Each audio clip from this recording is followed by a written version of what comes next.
उसी समय बहन कहने लगी, भैया तुम एक आस लेकर के आए हो, हमारे 7 पुत्र हैं, किसी एक पुत्र को ले जाओ, अपना दोष कलंक मिटाओ, उसे राज तिलक करो। हम मना नहीं कर रहे हैं, हम जो सेवा है वो करने को तैयार है।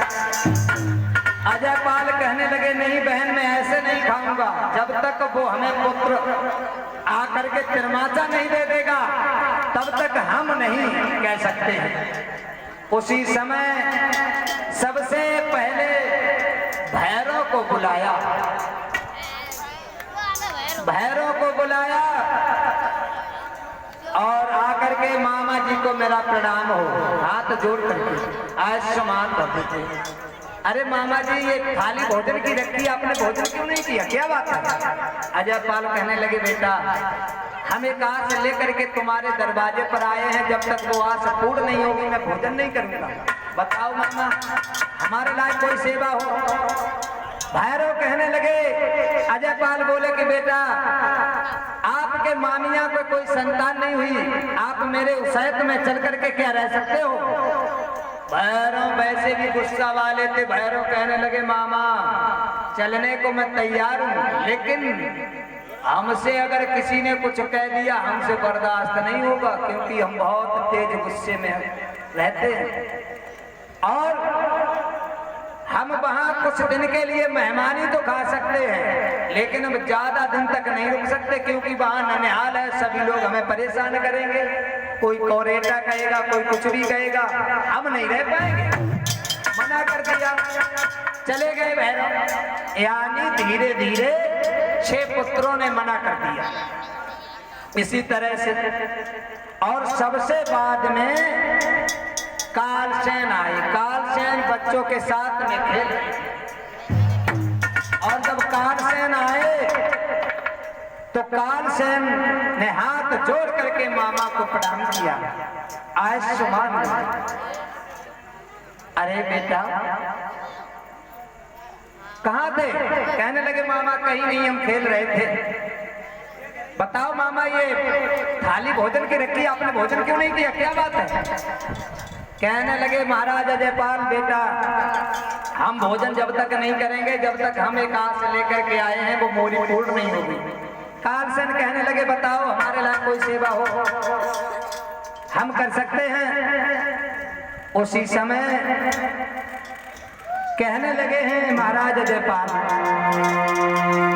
हम अपने दिल में कालसेन और एक आशा लेकर आए हैं, आशा लेकर आए हैं, आशा पूर्ण कर देना हमसे वाले।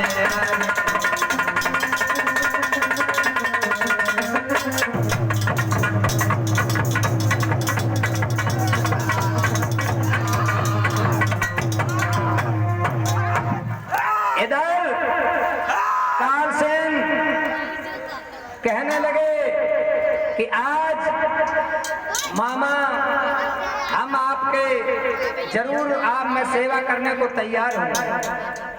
वीर कालसेन बोला, बताओ मामा क्या बात है? अगर आपका हमारा काम बनाए से बनता है तो हम तैयार हैं, हमारे लायक सेवा हो, बताइए। तो कहने लगे, भोजन कर लो मामा। कालसेन कहने लगे, भोजन तो करो कम से कम। बोले, नहीं बेटा हम भोजन नहीं करेंगे, जब तक तुम हमसे तिरमाचा नहीं करोगे तब तक हम भोजन नहीं करेंगे। उसी समय कालसेन कहने लगे, मामा ठीक है, अगर आप जिद ठान गए तो हम तिरमाचा भर रहे हैं। उसी समय कालसेन ने तिरमाचा किया कि मैं अपनी माँ की कसम खा करके कहता हूँ कि हम आपके यहाँ जरूर चलेंगे। अरे लो तिरमाचा भर आई,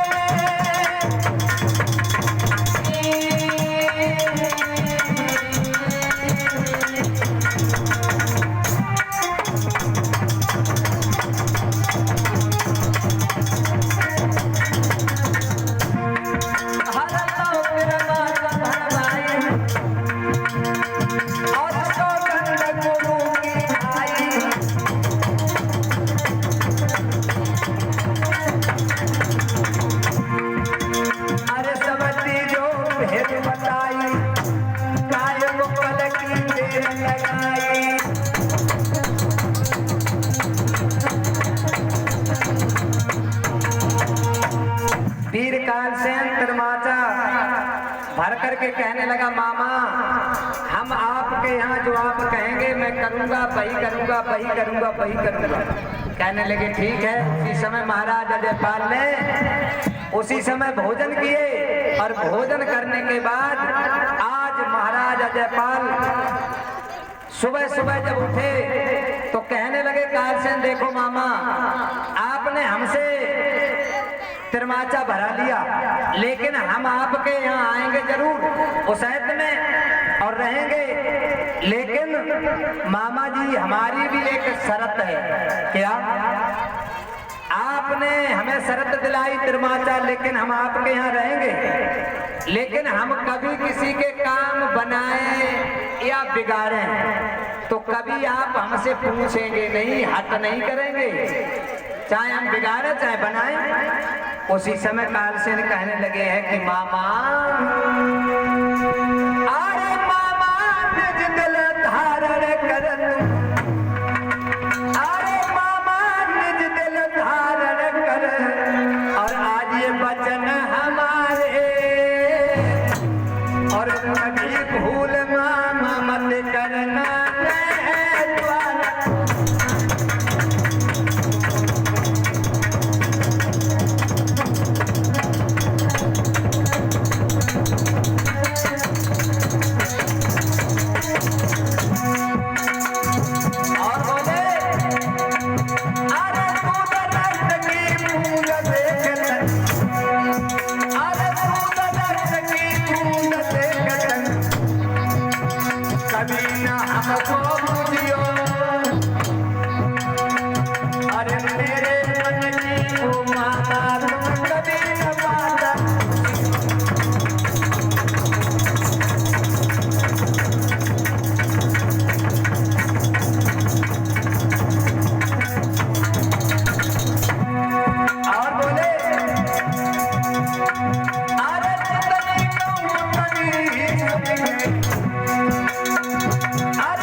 कालसेन कहने लगे, मामा हम आएंगे जरूर, लेकिन कभी ये बात शर्त में गांठ में बांध लो, आप भी तिरमाचा करो तभी हम आएंगे कि आप किसी के काम बिगाड़ें चाहे बनाएं। कोई हमारा नाम लेगा, हम किसी के काम बनाए या बिगाड़े, आप कभी पूछेंगे नहीं।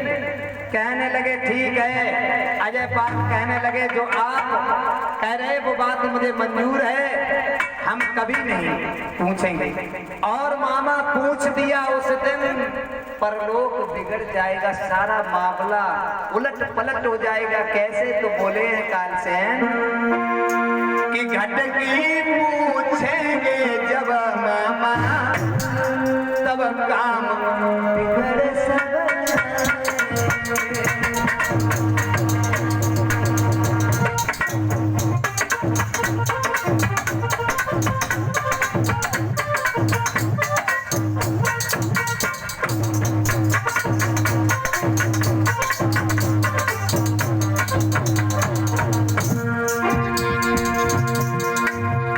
घटकी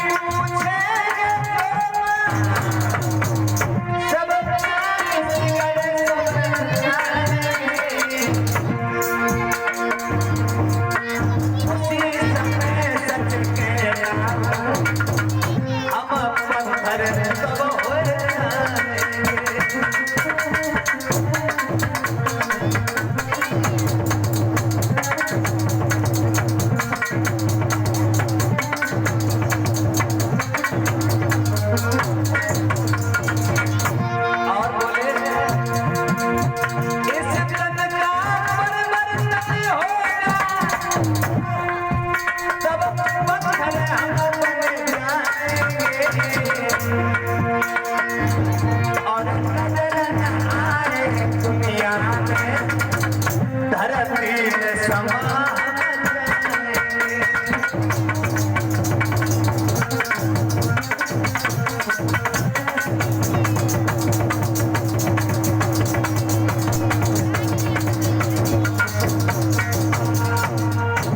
समझाने की बात है। कालसेन जब कालसेन ने त्रिमाचा भरा लिया महाराज अजयपाल पर, अब अजयपाल वहां से विदा किया। महाराज अजयपाल चले हैं अपने गढ़ शहर के लिए। जब आप गढ़ शहर में आ जाते हैं और इधर जब दूसरा दिवस हुआ है तो कालसेन जब सुबह सुबह जागे हैं तो जब कालसेन जागे अपने माँ कालिका के पास पहुंचे और कहने लगे हाथ जोड़ करके कि माँ आज हम उस शहर के लिए जा रहे हैं मामा के यहाँ, लेकिन जब महाराज अजयपाल वहां से चले थे, क्षमा करें, तो उन्होंने एक वचन कहा था कालसेन से कि बेटा दो रास्ता है, दो तरीके हैं कि 6 महीने की रास्ता से आओगे या 12 महीने की रास्ता से आओगे या 1 महीने की रास्ता से आओगे। तो कालसेन ने कहा था कि जल्दी जो हो हम उसी से आएंगे। बोले हम 1 महीने की रास्ता से आएंगे। तो कहा था अजयपाल ने कि उसमें बहुत ही आपको तकलीफ होगी। कालसेन ने कहा था कोई बात नहीं मामा। आज सुबह सुबह जब चलने को तैयार हुए तो कहने लगे माँ कालिका से कि माँ आज हम उसायत के लिए जा रहे हैं मामा के यहाँ। उसी समय आज आज्ञा देने लगी है वो कालिका।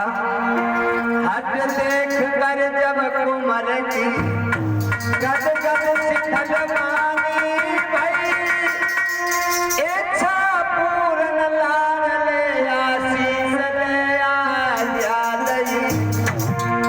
मोह से मथुर मैया को कन्हैया दरस फिर मोह दीजियो। सब छोड़ खटके जगत के तुम नाम मेरा लीजियो। बेटा जा रहे हो, अगर तुम्हें रास्ते में कोई दुख परेशानी आपत्ति पड़े तो मुझे याद कर लेना, मैं वहीं पर प्रकट हो जाऊं। आज इतना कह करके कालसेन जब चले हैं, माँ कालिका ने कहा कि बेटा अगर रास्ते में कोई दुख परेशानी पड़े तो सिर्फ मेरा नाम ले देना, मैं वहीं पर प्रकट हो जाऊंगा। तो आज कालसेन चले उस 1 महीना की रास्ता से जिसमें उसायत से और बदायूं तक बांधवगढ़ था। पहले बांधवगढ़ में भी राजा करते थे, तो उसायत से और बदायूं तक विकट बनी थी। आज ये रोड बन गए, विकट बन पड़ता था बहुत ही। तो चारों तरफ दानी रहते थे, महाराक्षस रहते थे। इधर महाराज अजयपाल ने जो रानियों का गर्भ खंडित कर देता था, उस दानी को मारने के लिए महाराज अजयपाल ने इनाम घोषित कर दिया था कि इस दानी को जो मारेगा राक्षस को, उसे हम आधा राजपाट दे देंगे। अब इधर जब कालसेन चले हैं घोड़ा पर सवार होकर के और तलवार हाथ में उठाई और चले हैं, ऐसा ही नहीं चले हैं तो आगे क्या देखा, जिस रास्ते से जा रहे हैं तो आगे एक विकट बनी है। विकट बनी में एक मणि पर 10,000 दानियों का पहरा है। 10,000 ही दानव रहते हैं राक्षस। उसमें सबसे बड़ा उसका सरदार था बूंदा दानी, जो उसकी बूंद रक्त खून की गिर जाती थी और भी तैयार हो जाते, वो मरता नहीं था, अमर था। मेरे नौजवान साथियों चले हैं कालसेन कि चले है बलकारी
बगल में आए हैं कालसेन, तो 10,000 राक्षस दानव है। जब दानियों को देखा तो वीर कालसेन हिम्मत हारने लगे, कहने लगे ये क्या हुआ। अब दानी सोचने लगे ये घर बैठे ये शिकार आ गई। अब जितने दानी थे सब कालसेन के ऊपर के लिए चले हैं। जब पे जाने लगो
तो युद्ध होने लगा। जब पे जाने तलवार चलाई, बहुत बड़ा कालसेन, और कालसेन भी दानियों को काटने लगा, युद्ध होने लगा। जब पे जाने तलवार चलाई, दानव धरती दियो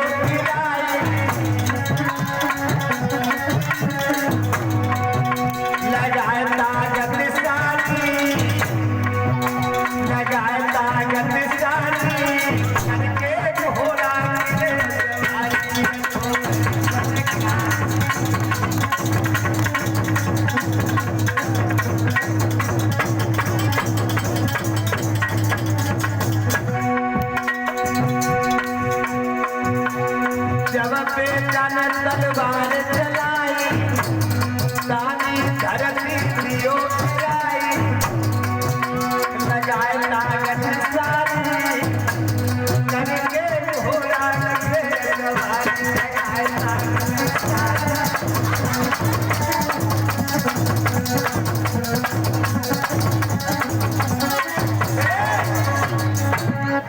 आज इधर वीर कालसेन जब वो दानी टूट पड़े हैं, युद्ध होने लगा। कालसेन घोड़े से कूद करके युद्ध करने लगा, और उसी मणि पे एक बूंदा दानी था सबका सरदार। आज सबको मारते हुए कालसेन चले जा रहे हैं। अब इधर जब कालसेन सबके लिए मारते हुए जा रहे हैं, युद्ध होने लगा। लेकिन सबसे जो सरदार था बूंदा दानी, ऐसा ही नहीं, हाथ तलवार लई बेटा ने मरद